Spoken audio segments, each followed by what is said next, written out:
Hi friends, welcome back to YT creations.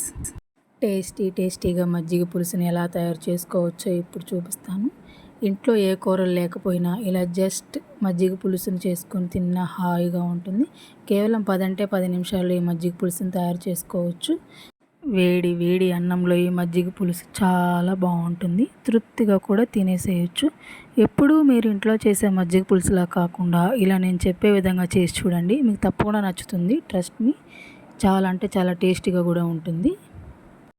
ముందుగా ఒక గిన్నెలో 2 కప్స్ పులిచిన పెరుగునైతే తీసుకోండి. అందరూ మజ్జిగ గుత్తితోటి మెత్తగా అయితే తిప్పుతారు, కానీ నేను అలా కాదు, గరిటెతోటి జస్ట్ ఇలా స్మాష్ చేస్తాను. పెరుగు మెత్తగా కాకుండా చిన్న చిన్న ముక్కలుగా తయారవుతుంది. ఇప్పుడు కొంచెం సాల్ట్ యాడ్ చేసి ఇంకొంచెం స్మాష్ చేయండి. అండ్ 3/4 గ్లాస్ వాటర్ పోసి ఇంకొకసారి కలిగిపెట్టండి. నాకైతే మజ్జిగ పులుసు చిక్కగా ఉండటం ఇష్టం, అందుకే నేను కొంచెం వాటర్ యాడ్ చేసుకున్నాను. మీరు కొంచెం ఇంకొక 1/2 గ్లాస్ యాడ్ చేసుకోవచ్చు పలుచగా కావాలి అనుకుంటే. ఈలోపు ఒక పెద్ద సైజు ఆనియన్, ఒక 3 మిర్చిని కట్ చేసి పెట్టుకుందాము. కట్ చేసిన ఆనియన్స్లో హాఫ్ ఆనియన్ ఏమో పచ్చి మజ్జిగ పులుసులో వేద్దాము, అండ్ హాఫ్ ఆనియన్ ఏమో పోపులో వేసుకుందాము.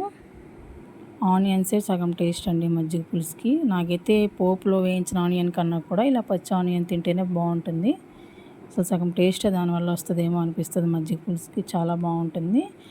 ఇప్పుడు కొంచెం పసుపు అండ్ 1 స్పూన్ కారం వేసుకొని తిప్పుకోవాలి. నేనైతే కారం కూడా వేసుకుంటాను, నేను కలరింగ్ కోసము, కొంచెం స్పైసీగా ఉండాలని.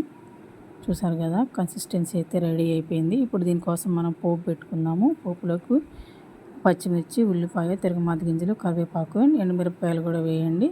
2 టేబుల్ స్పూన్ ఆయిల్ యాడ్ చేసుకొని ఆయిల్ వేడయ్యాక పోపు దినుసులు వేసుకోవాలి. పోపు దినుసులు కొంచెం చిటపటలాడాక కట్ చేసుకున్న ఆనియన్ వేసుకోండి. అండ్ ఆనియన్ కొంచెం వేగాక పచ్చిమిర్చిని యాడ్ చేసుకోండి. ఈ పచ్చిమిర్చి ఆయిల్లో కనుక బాగా ఫ్రై చేసినట్లయితే మనకి మంట లేకుండా రైస్లో తినొచ్చు. మజ్జిగ పులుసుతో పాటు చాలా బాగుంటాయి ఇవి కూడా టేస్ట్గా.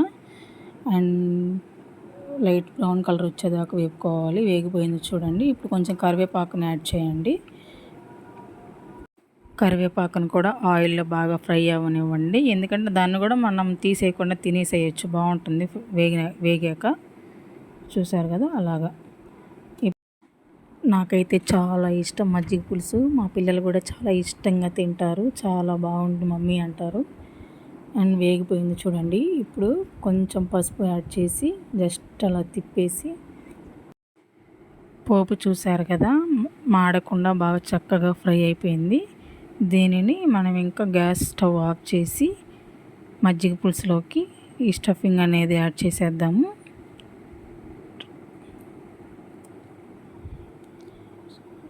చూడ్డానికి చాలా కలర్ఫుల్గా ఉంది కదా, చాలా టేస్టీగా కూడా ఉంటుంది. ఒకసారి మీరు కూడా చేసి చూడండి. 10 నిమిషాలు దీన్ని రెడీ చేసుకోవచ్చు. వేడి వేడి అన్నంలోకి చాలా బాగుంటుంది. అండ్ కమ్మగా తినొచ్చు, కడుపు నిండా తినొచ్చు.